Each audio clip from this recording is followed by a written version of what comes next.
श्री गणेशाय नमः। हर हर महादेव। देखिए, आज हम लोग चर्चा करेंगे उपायों के ऊपर। किसी भी ग्रह के उपाय कैसे होते हैं, उपाय क्यों करने चाहिए, कितने टाइप के उपाय होते हैं और एक उपाय किस दिन पे सबसे ज्यादा लाभ देते हैं। कोई भी उपाय आप करें, सबसे ज्यादा लाभ का दिन कौन सा होता है। देखिए, उपाय हम लोग तब करते हैं जब हमारी कोई भी प्लेनेट कुंडली में खराब स्थिति में हो, कोई खराब योग बना रहा हो, या एक योग कारक प्लेनेट या केंद्र का स्वामी खराब अवस्था में चले जाए, तो हम लोग को उसके उपाय करने की आवश्यकता होती है।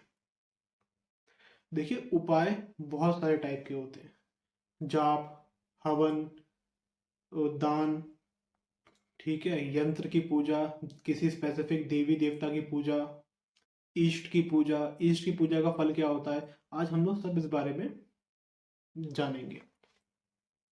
देखिए, सबसे पहले तो किसी भी कुंडली में हम लोग किसी भी स्पेसिफिक उपाय को देते हैं, जब उसमें दो तीन चीजें हम लोग को देखनी पड़ती है।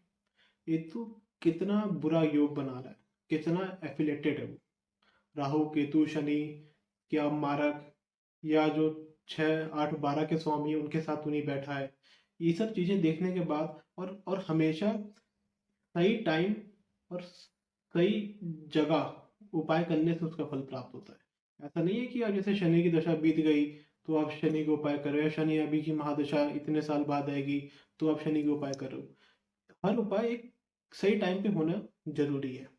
जैसे कोई भी बीमारी होती है तो सही टाइम पे डॉक्टर के पास जाना जरूरी है, वैसे ही सही टाइम पे किसी जोशी या किसी भी अच्छे लर्नर एस्ट्रोलॉजर से उपाय लेने की आवश्यकता होती है।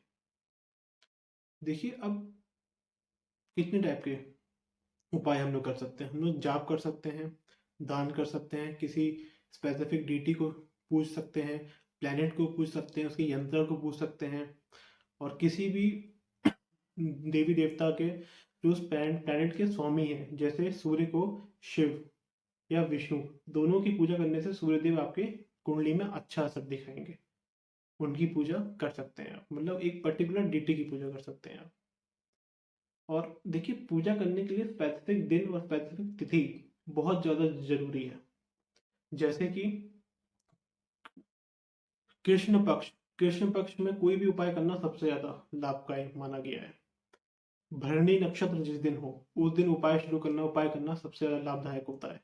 आपका जो जन्म नक्षत्र हो, जैसे कोई बंदा अश्वनी में पैदा हुआ है तो जिस दिन अश्वनी नक्षत्र हो उस दिन किसी स्पेसिफिक उपाय, स्पेसिफिक चीज को करने में उसके जन्म नक्षत्र से उसको फायदा मिलेगा।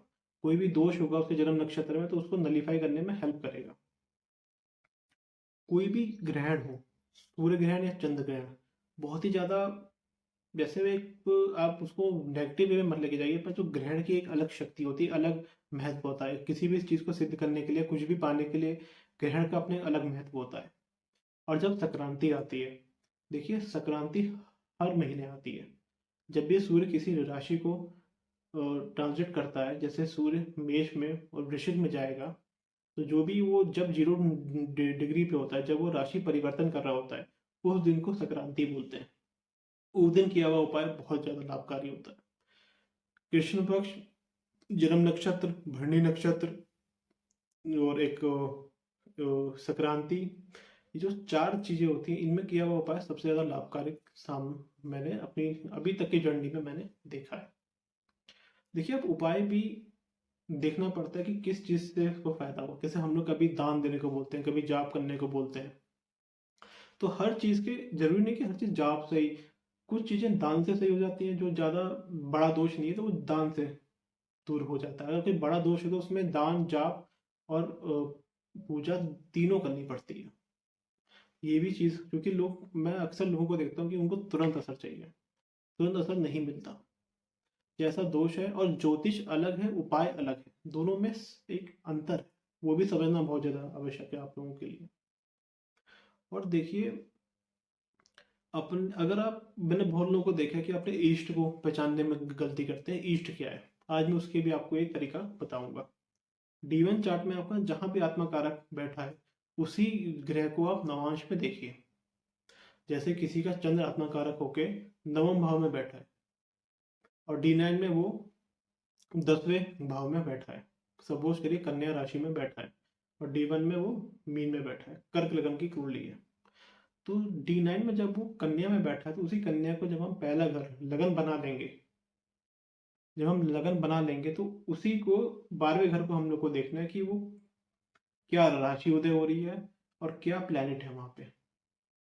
अगर इवन साइन है तो देवी को पूजिए, अगर ऑड साइन है तो आप देवता को पूजिए, और कोई प्लैनेट बैठा तो उसके अकॉर्डिंग आपको उसकी पूजा करनी चाहिए। जैसे शुक्र बैठा तो देवी लक्ष्मी की पूजा करिए, शनि बैठा हनुमान जी, काली माता, इनकी पूजा करिए। बृहस्पति बैठे हैं तो शिव की, ये शिव में मैंने बहुत अच्छे उपाय देखे हैं, शिव की पूजा करें आप।